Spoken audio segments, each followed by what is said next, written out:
Buenas tardes a los amigos del canal. Vamos a ver otro video de pretensado, vigas compuestas. Esta sería la primera parte, la denominada parte E, porque venimos hilvanando los videos de pretensado de la parte de flexión desde el comienzo. Lo continuaremos con un video final el próximo, en unos días. En una zona bastante importante de nuestro territorio, por la geografía particular, los ríos son llanos, con cursos de agua de poca profundidad, no navegables, y tienen anchos relativamente importantes. Esto implica que las pilas intermedias que coloquemos en el cauce no significan en general una limitación importante para la sección de escurrimiento, y tampoco presentan una gran complejidad constructiva ni una incidencia importante en el costo total del puente. En estos casos, la solución más frecuente es el puente de vigas simplemente apoyada, con vigas prefabricadas, con luces parciales entre 15 y 40 metros. En la medida que vamos incrementando las luces, los elementos premoldeados individuales se vuelven más pesados y se requiere de equipos de mayor porte para movilizarlos y colocarlos sobre las pilas. La mayoría de estos casos, lo más frecuente son luces entre 20 y 30 metros. Con frecuencia, por razones prácticas del proceso constructivo, se recurre a ejecutar un elemento pretensado, como hemos visto, en etapas, de modo de facilitar el transporte al lugar de emplazamiento definitivo y lograr luego un comportamiento monolítico del conjunto. El ejemplo más frecuente, lo hemos mencionado ya, son vigas premoldeadas como las que vemos en la foto, que se ejecuta el postensado en la playa de premoldeados, luego se transporta sobre las pilas del puente, como están las que ustedes ven en la foto, del puente anterior finalizado, y se colocan losetas de encofrado perdido, se hormigona la losa, y esa losa se vincula mediante estos estribos salientes de la cara superior de la viga, denominados conectores, para cuando la losa fragué trabajar como un elemento monolítico y como son simplemente apoyadas como una viga T en la zona de momentos máximos positivos. Este es el esquema del puente que vimos en la foto: 4 vigas principales postensadas. Abajo se ve en la zona de apoyo maciza, donde van las placas de anclaje, y en la zona interior perfilada con un ancho de 20 centímetros. La altura de la viga premoldeada en este caso era de 1,43 m y el talón superior tiene las recatas que se dejan para colocar las losetas de encofrado perdido para luego desarrollar el armado de la losa, donde la armadura principal de la losa es normal al eje de las vigas, para tomar la flexión en esa dirección derivada de las cargas móviles. Esta es una foto de un viejo plano que aún conservo de esa época, que se hacían a mano, como les he mencionado, donde están las vigas principales con la armadura no tesa, sino la armadura pasiva, no figura la armadura tesa, sino que solo figura la armadura no tesa, o sea pasiva. Vemos que en el talón inferior, por ejemplo, hay 8 barras de 20 milímetros, en el talón superior 4 barras del 12, y que los conectores de corte es la posición 1, un fidel 10 cada 12 centímetros, que forman parte también de la armadura principal de corte de la viga. Este es el esquema de armado de esas vigas, y las losetas de encofrado perdido, de 8 centímetros de espesor en este caso, con una malla de filo 8 cada 10. Un detalle del extremo donde va la pasarela para peatones, de uno de los extremos, y un detalle del otro extremo opuesto, donde van colocadas columnas de iluminación y guardarraíl. No son iguales porque no hay pasarelas a ambos lados, con los detalles correspondientes de armado de la armadura principal. Fidel 12 cada 12 en este caso, posiciones 1 y 2. Un detalle de ese mismo puente, de lo que son las vigas transversales de arrastramiento en los tercios de la luz, con vainas para cables de postensado centradas, Y armadura, como vamos a ver también en las fotos del armado de esta viga, pasiva, Fidel 10 cada 25, 3 barras del 20 arriba y abajo. Esta viga tiene una menor altura que la viga principal para no interferir con la armadura de la viga principal. ¿Qué alternativas se nos presentan respecto de este tema de las vigas transversales? Bueno, la primera es colocar solo vigas transversales en los apoyos y ninguna en la zona interna, asignándole a la losa la responsabilidad de transmitir cargas asimétricas por flexión transversal al eje del tránsito ante las cargas móviles. La segunda posibilidad es colocar una sola viga transversal en el centro de la luz, siempre vigas transversales sobre los apoyos, ¿sí? La segunda sería colocar una viga transversal en el centro de la luz, y una tercera opción es 2 vigas transversales en los tercios de la luz. El esquema de abajo es el esquema que utilizamos para el puente que les mostré en la foto, un puente postezado de servicio con cargas bastante importantes, y el esquema de arriba, con una viga transversal en el centro, lo usamos para el puente sobre el vertedero, que es de hormigón armado y también tiene cargas bastante elevadas, muy por encima del nivel de cargas usuales de un puente sobre una ruta vial. El esquema del armado con armadura pasiva de las vigas transversales con las armaduras principales, en las armaduras principales se dejan pelos, ¿sí?, doblados dentro del encofrado, que luego se estiran y se empalman con las armaduras a colocar de las vigas transversales que se hormigonan en el lugar. Cuando este hormigón ha fraguado y ha adquirido la resistencia suficiente, se ejecuta el post-tensado con cables centrados. Con respecto al trazado del cable medio de las vigas principales de este puente, tal cual lo hemos venido mencionando, el proyectista, en nuestro caso nosotros definimos el valor de P infinito, o P efectivo, que acá se llama N infinito, 2,44 toneladas en el centro de la luz, y las ordenadas del cable medio al fondo de encofrado en diferentes puntos del centro de la luz hacia el apoyo. Trazado del cable medio, esta documentación es tomada por la ingeniería de detalle de la firma de posttensado, que luego pasa al plano del proyecto ejecutivo. Bueno, este es el esquema también del proyecto de base del esfuerzo de pretensado en las vigas transversales, 110 toneladas, con 2 cables que dan una compresión centrada. Y este es el esquema del mismo puente del proyecto ejecutivo que realiza la firma de posttensado, que cubrió ese cable medio que vimos recién, con 2 cables cuya resultante en cada punto coincide con la del cable medio. ¿Sí? En función de la potencia que tenían esos cables, decidió cubrirlo con 2 cables, conjunto 1 y 2, y hay una zona en el extremo donde se ve una armadura en espiral y una densificación de armaduras de estribos, es la zona de introducción de fuerzas en las placas de anclaje. Acá podemos ver abajo las vigas principales apoyadas sobre las piedras del puente, previo a desarrollar el armado de las vigas transversales y colocar las losetas de encofrado perdido. Abajo a la derecha observamos el prearmado de las vigas transversales con la armadura pasiva como vimos en los planos y las 2 vainas, fíjese las 2 vainas, ¿sí?, que conducen a un pretensado centrado. Arriba a la izquierda observamos ya hormigonadas esas vigas y hormigonada la losa del... No, todavía no está hormigonada la losa del tablero, están hormigonadas las vigas transversales y los cables de pretensado de dichas vigas. Las vigas transversales en la zona interna, las 2 de los tercios, tenían un total de 6 cables, ¿sí?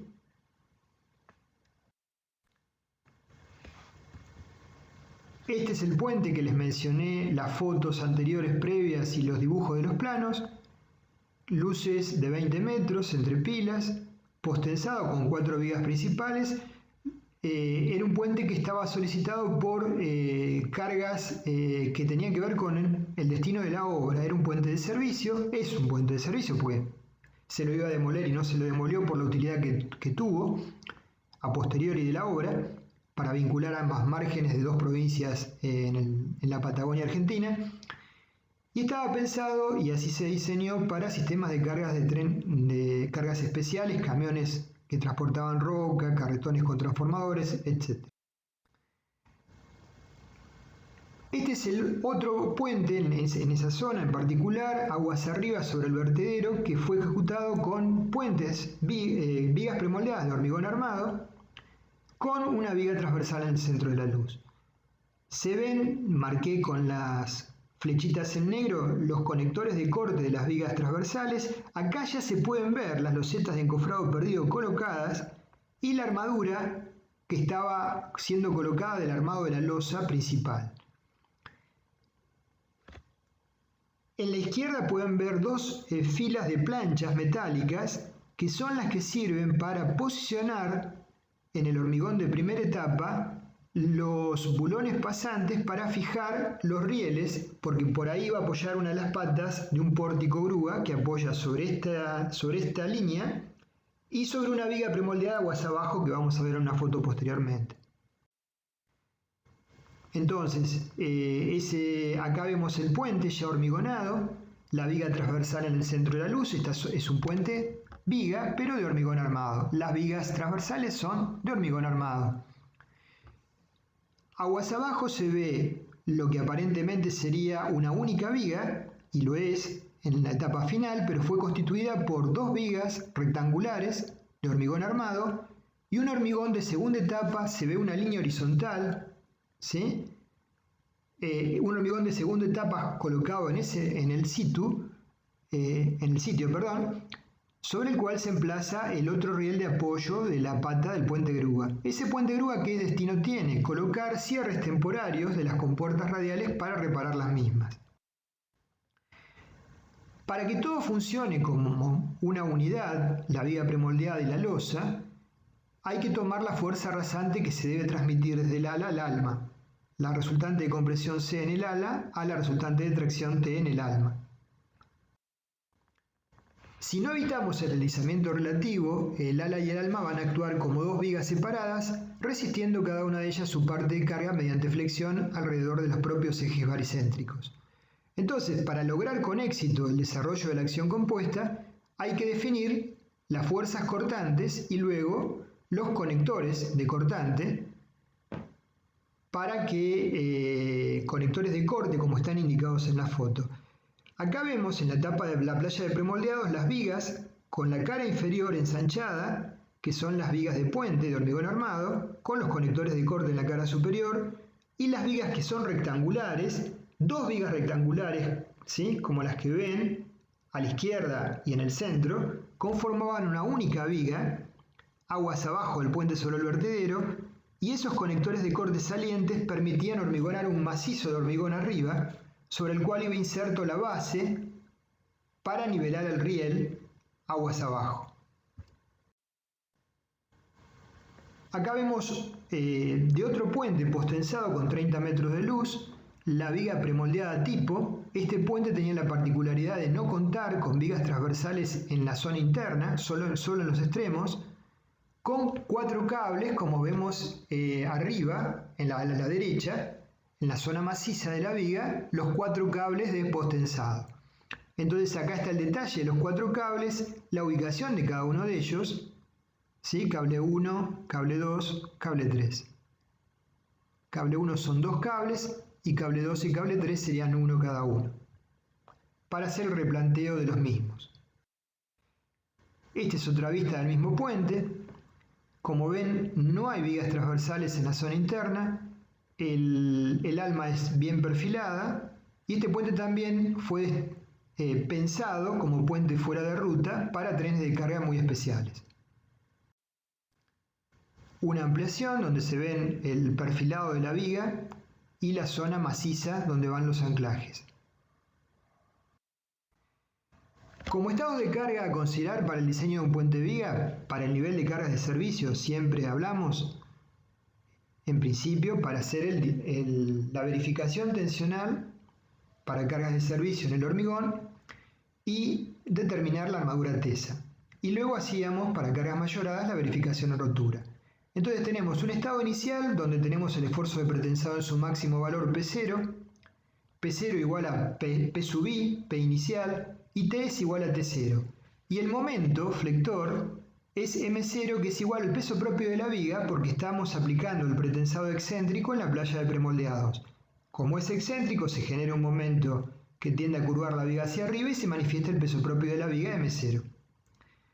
El estado constructivo o transitorio sería las fotos que vimos con las vigas premoldeadas apoyadas sobre las pilas del puente, con un valor de pretensado levemente menor a PI, P menor que PI, para un tiempo T igual a TI, que puede ser un mes, 2 meses, y el momento total que va a ser aplicado en esa etapa va a ser el peso propio de las vigas, MdP, más las losetas de encofrado perdido, más las vigas transversales, más la losa de hormigón que se coloca en estado fresco, más los equipos. Y el estado final va a ser cuando esa losa haya fraguado y tengamos una viga placa con un valor de P, de esfuerzo de pretensado P igual al mínimo P infinito o P efectivo, para un tiempo que llamamos infinito, pero concretamente hablamos de varios años, 3 a 5 años, y el momento será el momento máximo. Se le sumarán a los anteriores los momentos derivados de las terminaciones, que no son relevantes, y las sobrecargas de uso, que sí lo son. Acá vemos la preparación de otra viga diferente, con varias vainas, post-tensada, en la etapa previa a colocar los encofrados. Entonces, un elemento compuesto tiene que tener un comportamiento y grado de seguridad adecuado contra la falla en cualquiera de las etapas que les mencionamos. La etapa menos crítica sería que falle en la playa de premoldeados. Sí, eso es lógico. El estado transitorio 2 generaría un colapso con el riesgo, la posible pérdida de vidas. Y el estado final sería el colapso del puente. Entonces, por lo general, ellas son para un elemento típico postensado, la verificación tensional bajo nivel de cargas de servicio, la situación inicial en la playa de premoldeados, P igual a PI, ¿sí? Y T igual a 0. Y como vemos, al actuar el mismo en forma excéntrica, la viga se contraflecha y se manifiesta el peso propio en la misma, que llamábamos M0. La sección resistente de la viga es la de premoldeada aislada, como vimos en las fotos anteriores, bajo ese esfuerzo inicial de pretensado PI y el momento M0, y las pérdidas que se produjeron hasta ese instante son desplazamiento de anclajes, acortamiento elástico del hormigón y pérdidas por fricción, porque es un elemento postensado. Tenemos un talón superior, que es la zona comprimida por las cargas, el alma, y un talón inferior, que es la zona traccionada por las cargas, pero precomprimida por la fuerza de pretensado. Esta es la etapa, por ejemplo, de izado y transporte, ¿sí? De la playa de premoldeados a los camiones para llevarlo al frente de obra. Por eso que las longitudes máximas de estos elementos están limitadas por la capacidad de estos equipos. Acá vemos un detalle en las vigas de hormigón armado premoldeadas, que son izadas en la cumbre del vertedero. Colocamos estos manguitos que ustedes pueden ver en la foto, marcado con la flecha, que son muy útiles para pasar los mandriles de acero de los cuales se linga para izarla y montarla. Esto es mucho más seguro que tomarlas de los conectores de corte de arriba, que pueden generar una falla frágil y un accidente de graves consecuencias, ¿sí? Entonces sugerimos que este manguito esté ubicado aproximadamente en el eje de apoyo de la viga. En el estado constructivo, como dijimos, y lo vimos en fotos, las vigas están apoyadas sobre las pilas del puente, ¿sí? Sobre los apoyos de neopreno, sobre un hormigón de segunda etapa que previamente se hace para nivelarlo. La viga premoldeada aislada sobre los apoyos, se colocan las losetas de hormigón como encofrado perdido y se procede al hormigonado de la losa. El esfuerzo de pretensado efectivo P sub B, la sección resistente es la viga premoldeada, las cargas actuantes son, ya lo mencionamos, peso propio de la viga, peso de encofrados y equipos, y peso propio de la losa hormigonada. La separación usual entre vigas es variable, depende del ancho del tablero, pero normalmente, y de la luz de las vigas, oscila entre 1,60 m y 3,50 m, Para anchos de puentes, perdón, de dos vanos, ¿sí? de una sola trocha, de 8 metros 30, la separación más frecuente está en el orden de los 2 metros y medio. Bueno, acá tenemos dos variantes, por ejemplo, uno con un ancho de trocha de 8 metros 30 y 3 vigas principales separadas 3 metros 60, y una segunda opción para cubrir ese mismo ancho con 4 vigas principales separadas 2 metros 60. En la opción B de abajo tenemos mayor cantidad de elementos a fabricar, pero más livianos cada uno de los elementos que en la opción de arriba. Acá vemos nuevamente la foto donde se visualizaba en estado constructivo las vigas en el estado transitorio colocadas sobre las pilas del puente. Vemos nuevamente la etapa previa al hormigonado de las vigas transversales sobre apoyos con el armado de la armadura pasiva.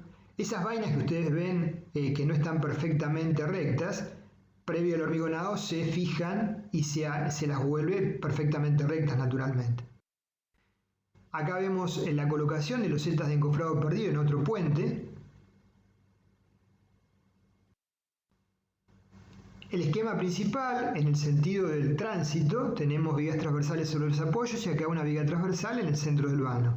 Entonces, para modelar estos puentes, mediante métodos sencillos como emparrillado de vigas, se modelan usualmente los elementos principales, que son las vigas principales y las vigas transversales.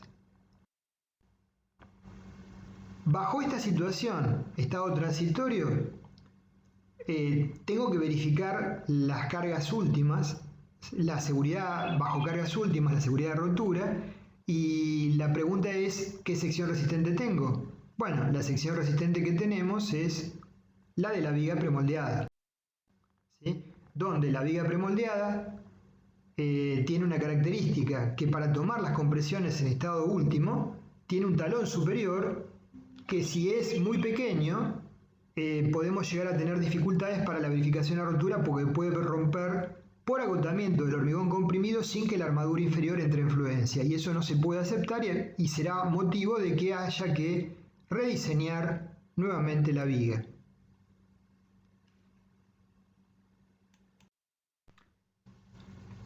Por otra parte, para la etapa definitiva, para el nivel de cargas de servicio, el hormigón de la losa fraguó, adquirió resistencia de diseño, la sección resistente es la compuesta, viga placa, y el esfuerzo de pretensado es el mínimo probable P efectivo. Después de haber sufrido la totalidad de las pérdidas, suponemos esa instancia. Las cargas que actúan son, a todas las anteriores, las cargas derivadas de la carpeta de rodamiento, las terminaciones y, lo más importante, las sobrecargas móviles de diseño. Las sobrecargas móviles de diseño, como son de naturaleza dinámica, están en general afectadas por un coeficiente de impacto. Sobre las sobrecargas móviles de diseño, cada reglamento de cada país definirá las respectivas, ¿sí? Los que se basan en las normas ASTO tienen un camión tipo, que puede ser tal cual lo plantea en las normas norteamericanas, o bien afectados por algunas variantes, como por ejemplo en el futuro reglamento de puentes argentino, que se incrementó las cargas por encima de la norma ASTO correspondiente.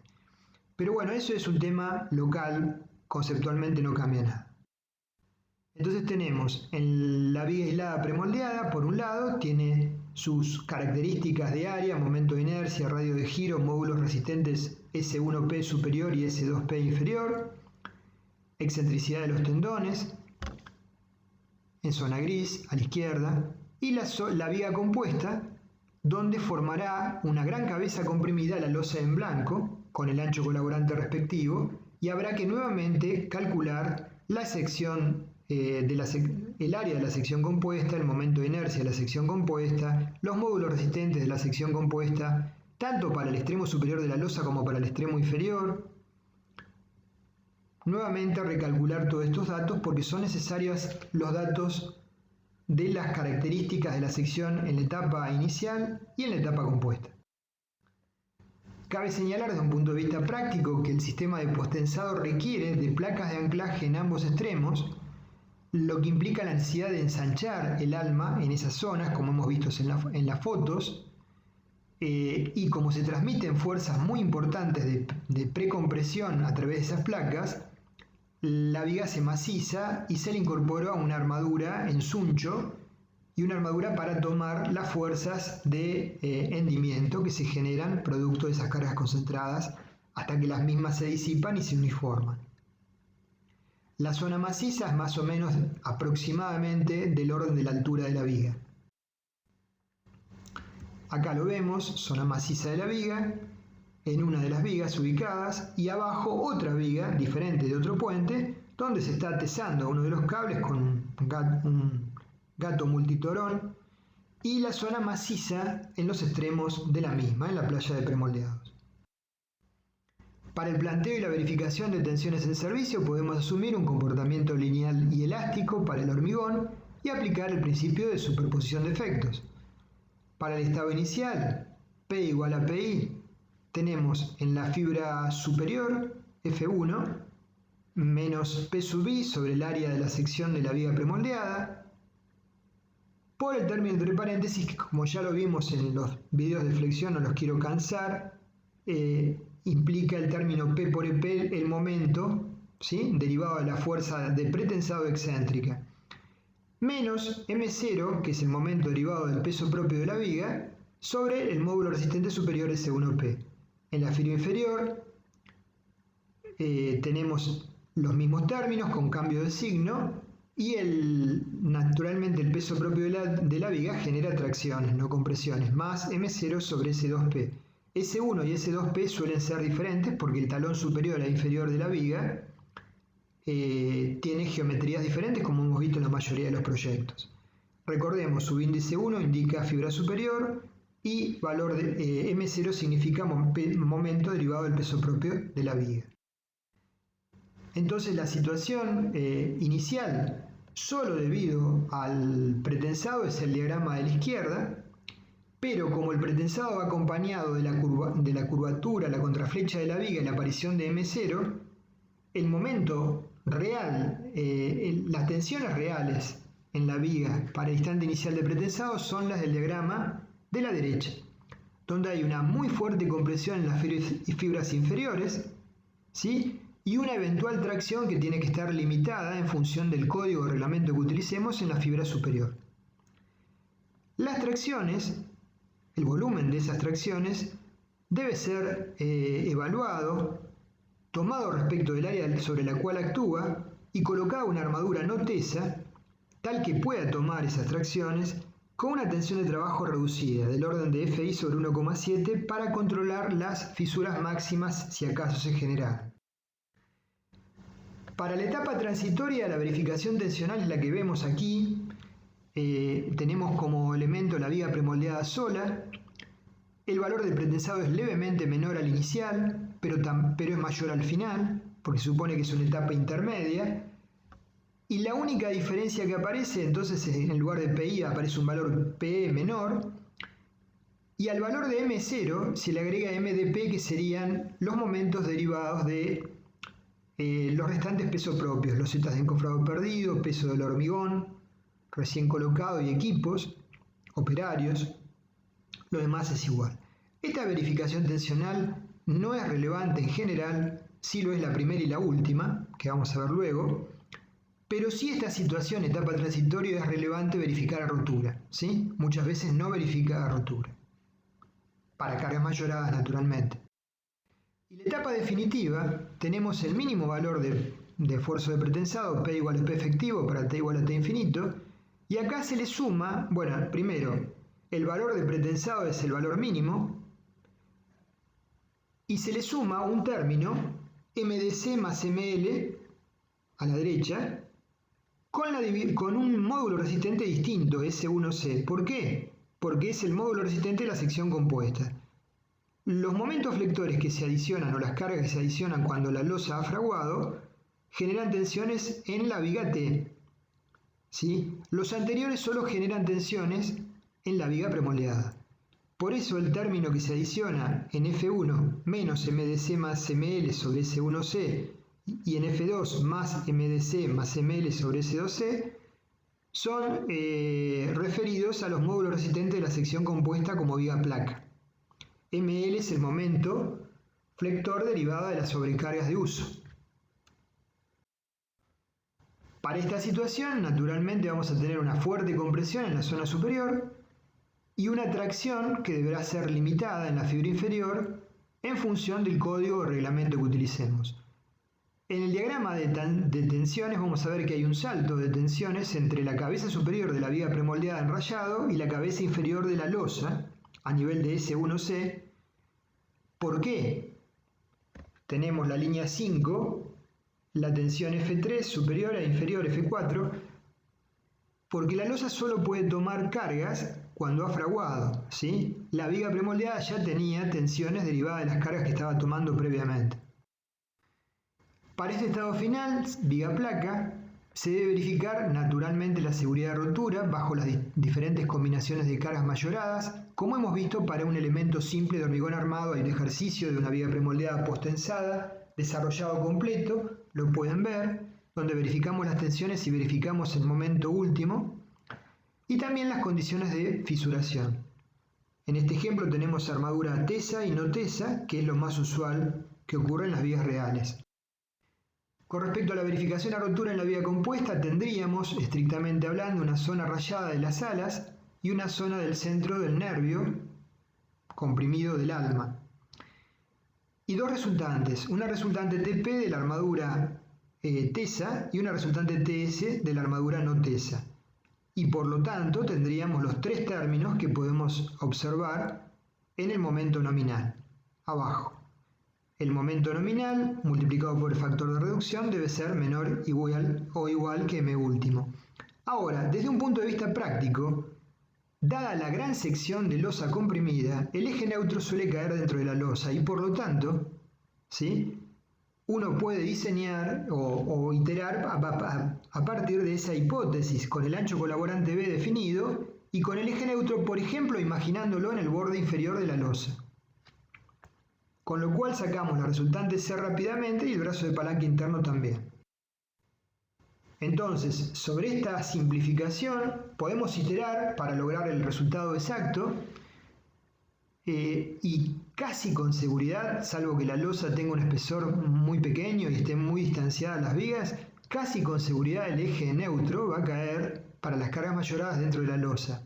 Y por lo tanto, la hipótesis de asumir que el eje neutro está en la cara inferior de la losa es una hipótesis conservadora y en base a esa se determina el brazo de palanca interno y luego el momento nominal, que se compara multiplicándolo por el factor de reducción, asumiendo una rotura dúctil, con el momento último. Si el eje neutro cayera dentro de la losa, no en la cara inferior, que es lo más probable, la situación real me daría en realidad un mayor brazo de palanca, con lo cual la hipótesis que estoy planteando es conservadora.